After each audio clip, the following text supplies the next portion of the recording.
नमस्कार. शब्दवेल मराठी क्लासेसमध्ये तुम्हा सर्वांचं स्वागत. आज आपण मराठी व्याकरणातील घटक, वाक्यप्रचार, प्रश्नांचा सराव पाहणार आहोत. प्रश्न पहिला. खालील वाक्यप्रचाराचा योग्य अर्थाचा पर्याय निवडा. 1. डोळ्यात अंजन घालणे. पर्याय: डोळ्यात काजळ घालणे, डोळा चुकवणे, चूक लक्षात आणून देणे, डोळ्यात एकत फसवणे. डोळ्यात अंजन घालणे म्हणजे काय तर चूक लक्षात आणून देणे. पर्याय क्रमांक 3 हे उत्तर आहे. बोटे मोडणे. आकडे मोजणे, दुखापत करणे, रागावणे, चडफडणे. बोटे मोडणे या वाक्यप्रचाराचा अर्थ आहे चडफडणे. पर्याय क्रमांक 4 उत्तर आहे. प्रश्न तिसरा. आभाळाची कुऱ्हाड पडणे. पर्याय: 1. आनंद होणे, आभाळातून कुऱ्हाड खाली पडणे. 3. मोठे संकट येणे. 4. पावसाची आतुरतेने वाट पाहणे. आभाळाची कुऱ्हाड पडणे म्हणजे खूप मोठे संकट येणे. पर्याय क्रमांक 3. प्रश्न चौथा. कणिक तिंबणे. 1. खूप मारणे, सूड उगवणे, कणिक मळणे. 4. अंदाज घेणे. कणिक तिंबणे म्हणजे खूप मार देणे. पर्याय क्रमांक 1. प्रश्न पाचवा. गाशा गुंडाळणे. पर्याय: फडशा पाडणे, पळून जाणे, जोरात पळणे. 4. गाठोडे बांधणे. गाशा गुंडाळणे म्हणजे काय तर पळून जाणे. पर्याय क्रमांक 2 हे उत्तर आहे. प्रश्न दुसरा.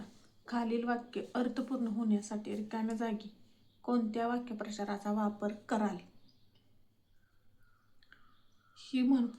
हा वाक्यप्रचार पूर्ण होण्यासाठी काय वापरावं लागेल बघूया. 1. वडिलांच्या कमाईवर मुलगा टिंबटिंब. 1. आहुती देणे. 2. अत्तराचे दिवे लावतो. 3. तेलाचे दिवे लावतो. 4. विचार करतो. तर वडिलांच्या कमाईवर मुलगा काय करतो? अत्तराचे दिवे लावणे असा वाक्यप्रचार आहे. प्रश्न दुसरा. मुलाचा पराक्रम पाहून आईला टिंबटिंब वाटले, काळजीत पडले, कंठ दाटून येणे, चिंता वाटणे, गगन ठेंगणे होणे. मुलाचा पराक्रम पाहून आईला काय वाटतं तर गगन ठेंगणे होते. म्हणजेच पर्याय क्रमांक 4 उत्तर आहे. प्रश्न तिसरा. गणेशच्या समोर अचानक साप आल्याने त्याची टिंबटिंब. 1. पळापळ होणे, दातखिळी बसणे. 3. दात ओठ खाणे. 4. आनंद वाटणे. तर गणेशच्या समोर अचानक साप उभा आल्याने काय झाले? त्याची दातखिळी बसली. पर्याय क्रमांक 2 हे उत्तर. प्रश्न चौथा. बाजीप्रभू देशपांडे लढता लढता टिंबटिंब.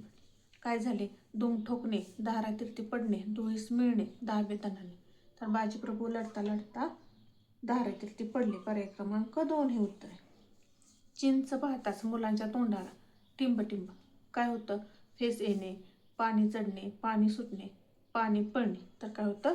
तोंडाला पाणी सुटतं. पर्याय क्रमांक 3 उत्तर.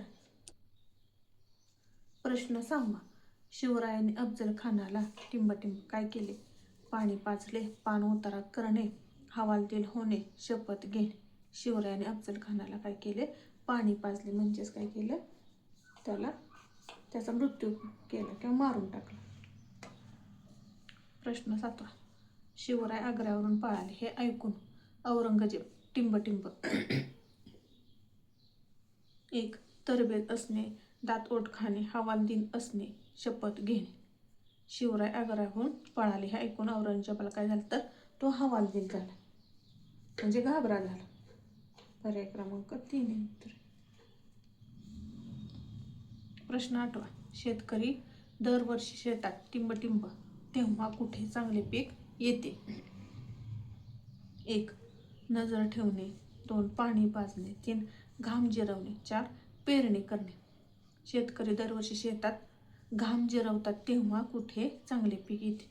घाम जिरवणे म्हणजे खूप कष्ट करतात तेव्हा काय होतं? पीक चांगले येते. पर्याय क्रमांक 3 हे उत्तर. प्रश्न 9.